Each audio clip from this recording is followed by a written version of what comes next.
force behind the Ministry of Defence. Also to our left, attached to Castle, the paddle steamer, once a ferry. On River Humber, when she first came up the Thames, was used as a floating art gallery, but it went bust after 4 years. It was then turned into a floating pub. It took more money in the first hour as a pub than the previous 4 years as an art gallery.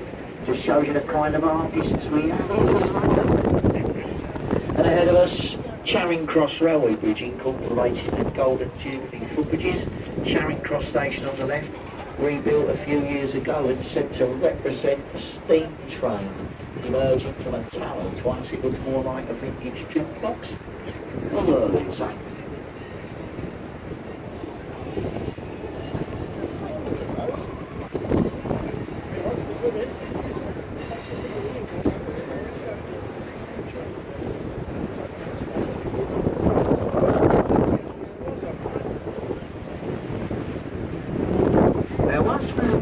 Look to our right, the glass-fronted building, the Royal Festival Hall, the last building remaining from the 1951 Festival of Britain. Next to it, the Queen Elizabeth Castle Hall. Look to the roof, the boat-like structure is a hotel room. On our left, the stone obelisk on the embankment wall, Cleopatra's Needle, presented to this country by the Egyptian government as a token of gratitude following the defeat of Napoleon by Nelson at the Battle of the Nile. Cleopatra's Needle is said to be over 3,500 years old, much older than London itself. It's got a twin that stands in Central Park, New York. Behind it, the building with a clock face Showings House, and next to that, the building with a green roof and flagstaff. The back entrance to the world famous Savoy Hotel. Ahead of us, Waterloo Road Bridge, opened in 1945. During the Second World War, made by female labour. Members of the Land Army, and it's known as the Ladies' Bridge. And once through Waterloo Bridge, on our left, the building with a small green dome on the top, Somerset House, headquarters of the Inland Revenue. This was the registrar of reverse deaths and marriages of this country of Wales, adjoining Somerset House, King's College of London University. On the right, the concrete construction, the National Theatre, complex of 3 separate theatres, described by Prince Charles as the ugliest building in London. He said it resembled the back end of a nuclear power station, so clearly not impressed. And the White Office building, the London Television Studios, belonging to the ITV commercial network.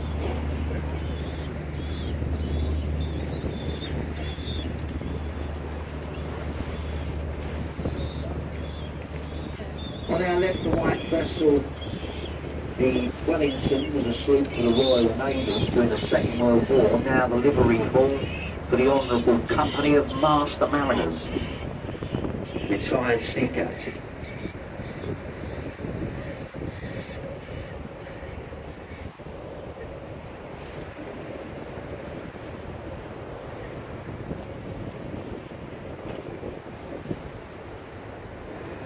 At the stern of the Wellington on the embankment wall, you'll see a stone arch, Temple Arch. It marks the boundary between two cities, the city of Westminster, which is leaving, the city of London, we're just about to enter.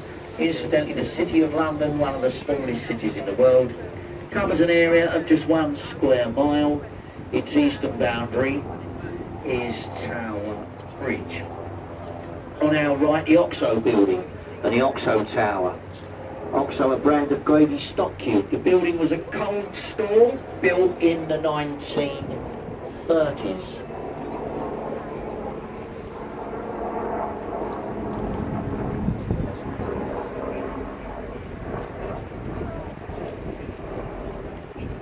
And when the building was built in the 30s, there was an advertising ban along the banks of the Thames as it was deemed a royal highway. Now, the Oxo people cleverly got around this advertising ban by incorporating their logo into the design of the windows on the tower.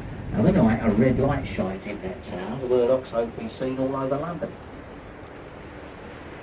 Ahead of us, again, 3 bridges. They're the Blackfriars bridges. And there's a bit of congestion at the moment. It's high water and it's a very high tide. It's about 7.5 metres, or 7.6 to be precise. And the only navigable arch at the moment is the centre arch. You see that vessel coming up through the Hollywood. And number 2 arch to the left is closed. It was opened in 1864 and partially demolished a few years ago. And the third, the Blackfriars Railway Bridge, they've extended the station of platforms right away across the river, so there's access from both sides. The roof of the bridge contains 1,200 solar panels, which generate around 70% of the station's electricity.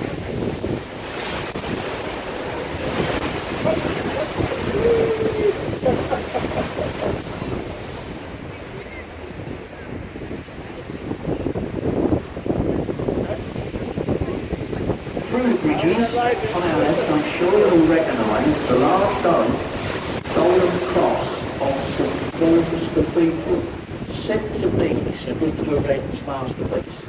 It took 35 years to build and was completed in 1710. From the ground to the top of the golden cross, 365 feet high. Foundations only 4 feet deep. The dome of St Paul's, the second largest unsupported cathedral dome in the world, the largest being on St Peter's in Rome. On our right, the old Bankside Power Station, now the home of the Tate Modern Art Gallery. And ahead of us, the Millennium Footbridge, designed by Sir Norman Foster, opened on a Monday and closed on Tuesday. The excessive wobble when people crossing the bridge were literally seasick. It got the nickname the Whitney Bridge. It took 2 years and £2 million to solve the problem. The area to our right, Bankside, was a pleasure garden during the reign of Elizabeth I. Along this right-hand shore stood bear-baiting woods, cockfighting woods, riverside taverns, theatres and houses of ill repute, all built on land owned by the Bishop of Winchester. One of the theatres that stood to our right was the Globe Playhouse of Shakespeare. That white building on our right is a replica of the Globe Theatre, built largely by the efforts of the American film producer Sam Wanamaker, who sadly died before the building was completed. The Globe replica at Bankside.